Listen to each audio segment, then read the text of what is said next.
Jackson. And I'm Zippy. And today we're going to show you how to repair an RROD. That's Red Ring of Death. Xbox 360. We'll be demonstrating this process in 7 simple steps. 1. Removing the heat sinks. 2. Cleaning thermal paste off of the heat sinks, CPU and GPU. 3. Reflowing. Step 4. Adding new thermal paste to the CPU and GPU. 5. Applying the heat sinks to the motherboard. 6. Reassembly. And most importantly, playing your fully functional Xbox 360. So let's get to work.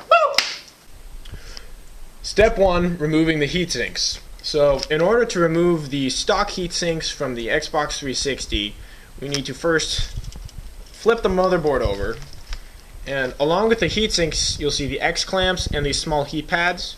You're going to want to just pull those off. I'd suggest putting the sticky side up, so you don't get a bunch of dirt and stuff on it. You want to have that conduction be as good as possible when you put it all back together. Alright, so these X clamps hold down the Xbox 360 heatsinks using kind of like a spring load almost. So what you want to do is grab a screwdriver, not a Phillips. You want a the other one. Flathead, yeah. And what you're going to do is you're going to place your screwdriver right in there, and you're just going to turn up a little bit. And it might take a couple tries, but you'll eventually, there you go, and it should just pop up. And after that, pretty much smooth sailing. There you go, and it should just slide right off. And then you do that with the other one. And the heat sinks are still going to feel fastened because the heat paste, the thermal heat paste used to combine the heatsink and GPU and CPU is pretty sticky. There. Alright, when you have both the X clamps off, you can throw them away because they're useless. So we're going to go ahead and flip the motherboard over, and you can just yank both of those off. There you go. You're not going to hurt anything. Alright, step 2, cleaning the thermal paste off of the GPU, CPU, and heat sinks. So the thermal paste makes quite a mess on both the GPU, CPU, and the heat sinks. So we're going to have to clean that off, and for that you're going to need Goo Gone and some Q-tips.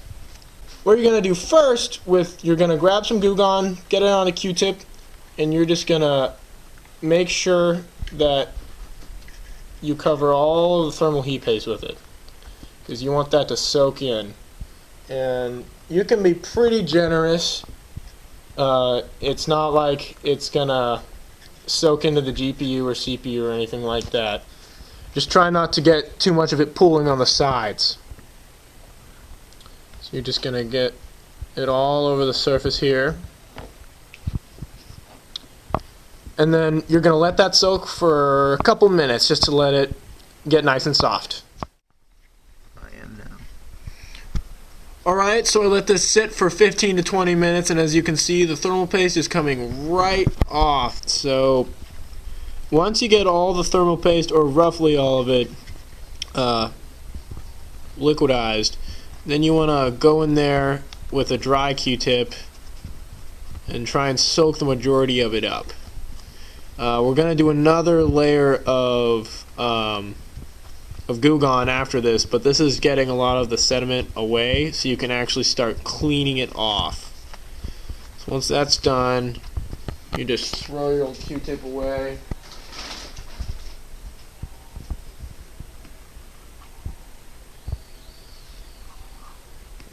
There you go. See how much cleaner that is? It's much, much better. It's best to get as much off as you possibly can, and it's good to, get all the stuff surrounding the actual chip clean, but the point of heat is going to be right here. This is going to be what's actually getting hot.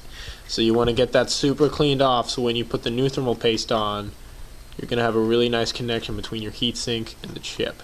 And even this on some consoles can actually repair it, but it's a little less permanent unless you do the reflow.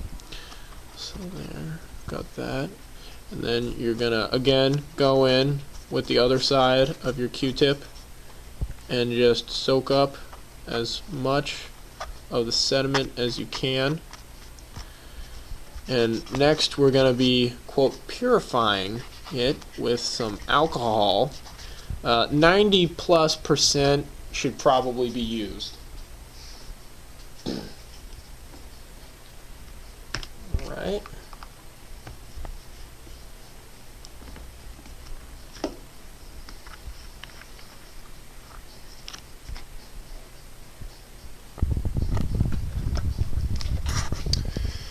So now I'm going to take this Q-tip.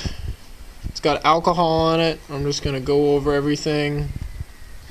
And this is going to remove the Goo Gone, which is pretty flammable, so we don't want it to be here. And it's also just, you know, nice to get those chemicals off. You clean everything off with some nice alcohol. Get the chips, really focus on those chips. There you go. You want to soak it up again, same style. And then we'll come back with another Q-tip of alcohol. And this time, with this next Q-tip, we're just going to focus on the chips. We're not going to focus on the surrounding area because we don't want to get any sediment on there. So I'm drying this off. This last Q-tip is going to be used to sterilize and then dry. So I'm just going to, don't be afraid to push a little bit too. Just going to wipe this off, both of them.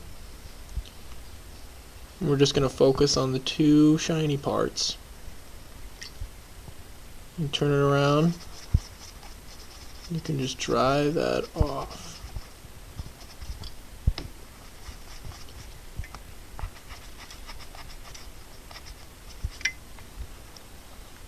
And there we go, that's pretty clean. I'll probably go back and touch that up with a little bit more Goo Gone and then re-purify it with some alcohol, and we're going to do the same thing with the CPU, and we'll be right back. We're on step 3 now, which is reflowing, and reflowing involves heating up the motherboard to soften all of the solder and reconnect all of the solder joints which have become cold. So the first step is you flip over the 360 motherboard. As you can see, it is on its stomach right now, and you take your heat gun and you're going to set it on low, and you're going to sweep over the entirety of the back for 1 minute, going back and forth, back and forth. You never let it rest. You're just going to have it sweep back and forth, back and forth. Alright, so if you want to start the timer.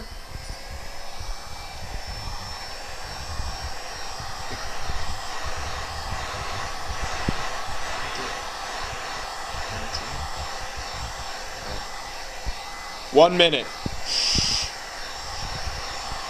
I'll take the 1 minute and I'll take the audio and splice it back.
Alright, the second step of reflowing is turning it over, and we're going to be focusing on the GPU, the CPU, the RAM chips, the South Bridge, and these, the Ethernet controller, and these two semi-miscellaneous chips. I'm actually not quite sure what they're called. And you're going to be going back and forth between all of them, again, always moving it, and you want to avoid touching or directly heating, so putting your heat gun right over all of these capacitors, because they will blow if you heat them too much. And we're going to be doing this for 4 minutes. You got it?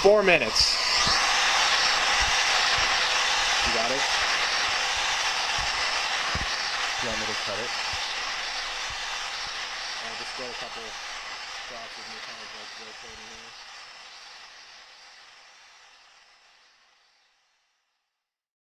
Alright, so we're done with our 5 minutes. We were cycling through all the different main chips.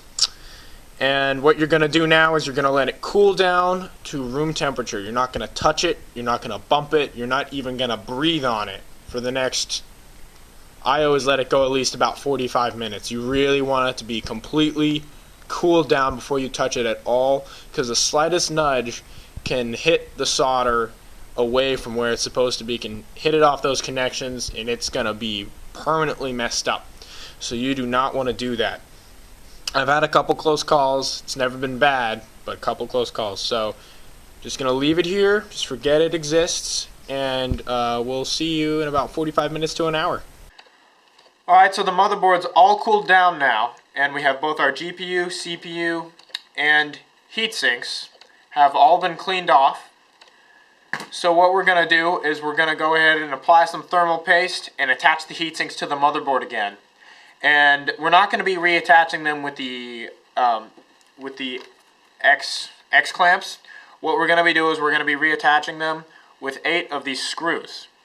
And what you're going to do is you're going to take one of each white washer and you're going to put it right over there and just let it rest down at the bottom. You're going to do that for all 8. That's going to be the first step. The second step is we're going to be applying thermal paste to the GPU and CPU. And that is super easy, and it's also really easy to overdo. I almost always, every single time, put too much, which is bad because this stuff's really expensive. I am using Thermalite Chill Factor 3 thermal paste. It's a little more rare. I got it with my TR360 heatsink that I use on my other 360, but it's really nice. You should be able to use just about any heat paste. I recommend Arctic Silver. You can get it on Amazon and many computer maintenance websites. There we go. Probably a little too much there. Here we go. And it gets a little bit of inertia, so you got to pull it back. You got to pull your tube back a little bit to keep more from oozing out again, which is always a pain. Alright, and so what I do is I go ahead and just use the very tip of the tube and just spread some thermal paste around. You don't really have to get it all the way around everywhere because the heatsink squishes it down real tight and it'll get everything. But I like to know that it's all over, so I just do it myself, and then it gets all evened out when the heatsink gets pressed down on top of that. So I'm just gonna go. Looks pretty good. See if I can rub some of that off. There. Go ahead and do the same for both components of the GPU. Looks like I got a little bit more here. That's good. It'll be easier to spread.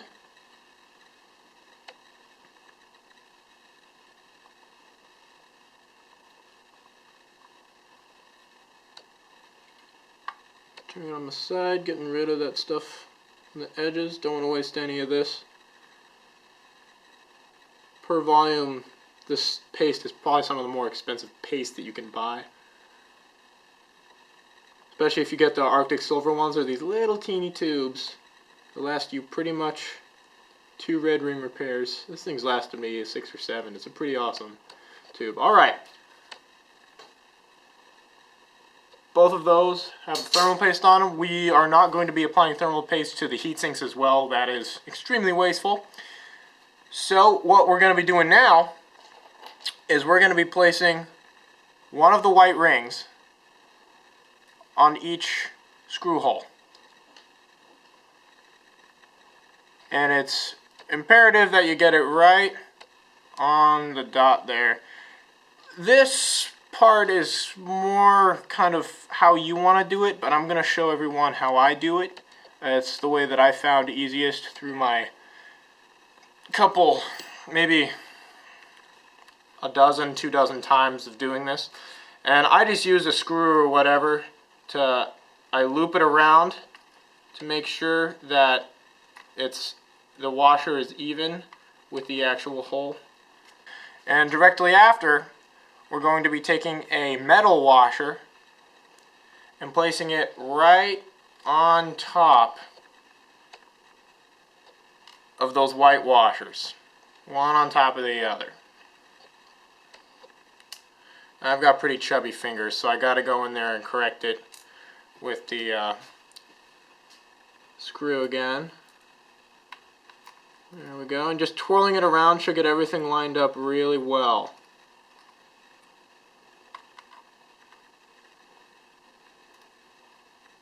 There we go. There. Alright, so the next step is taking your heatsink and very carefully and evenly resting it down, because you don't want to toss all of your washers out of the way. Alright, once you do that, I like to go ahead and just give it a little push down, just kind of evenly around there. And if anything gets out of place, you can just replace it with a friendly nudge from your screw or whatever propping tool that you want to use. Alright, so what I've done here is I have the heatsink placed on the top. I've got my 2 washers on each side. And what I'm going to be doing is taking the screws and punching them up through these holes. And you just kind of want to feel around and get them started. And once you get 2 in there, your heatsink won't move around anymore.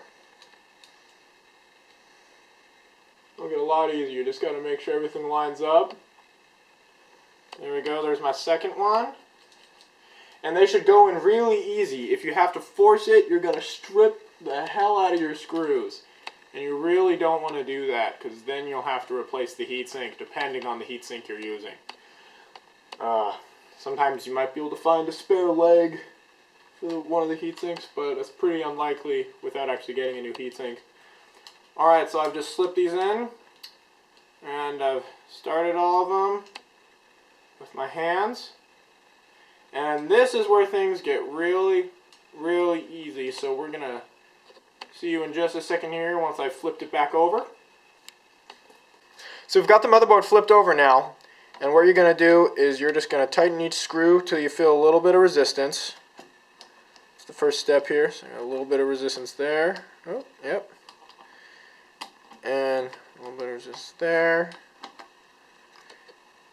Kind of go around, and at this point what you want to do is just go around to each one and tighten it a little bit more each time. And yeah, you don't want to crank on it because you don't want to get any board warp, and you shouldn't really with the washers. They should really stabilize everything, but you don't want it to be loose. You want a real nice, good connection between the GPU. The GPU. This is the CPU. You want a really nice, good connection between the CPU and the heatsink. So as you can see, I'm not torquing on it, but I'm definitely making sure that everything is about as tight as it needs to be. Alright, so that is nice and firm on there. Really tight, good fit. And we'll do the exact same thing for this for the GPU heatsink.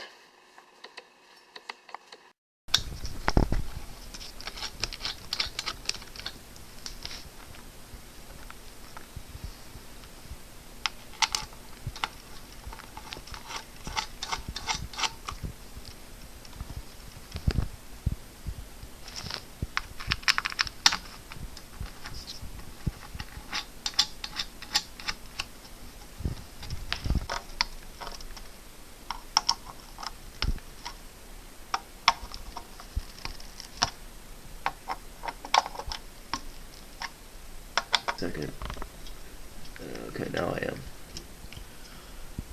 So we've got both the GPU and CPU heatsinks back on. They're nice and tight, but not so tight. We don't have any board warp going on. So what we're going to do now is we're going to reassemble the 360. It should be completely functional now. All we got to do is put it back together.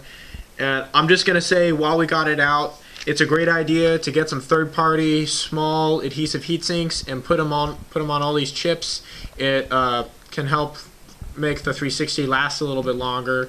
It's also a really good idea to get some Talisman whisper fans, because the fans that the stock fans for the 360 are really loud and they don't move that much air, and it's just really bad. It's also a really great idea to replace the CPU heatsink with a newer generation heatsink.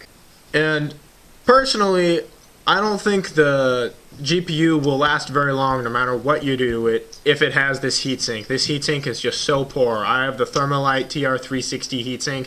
It costs about 50 bucks and it's pretty hard to find now because I don't think they're making them anymore. But you can still get them, and they wrap all the way around. They've got a lot of cooling, and depending on the board you have, you might have to do some slight modification to make it fit, but it's totally worth it. It will keep your 360 alive for years. Alright, so let's go ahead and reassemble it. You know about that load time?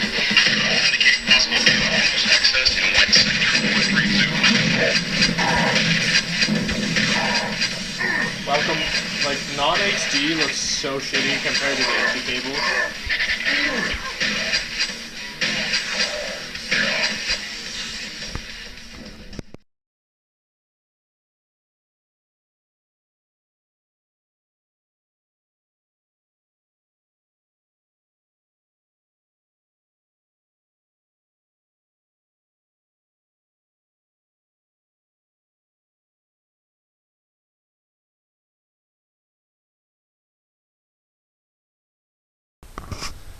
RAM! Pentium Pro! God. Okay. 200 megahertz of awesome raw power! Alright, you ready for this? Mm-hmm.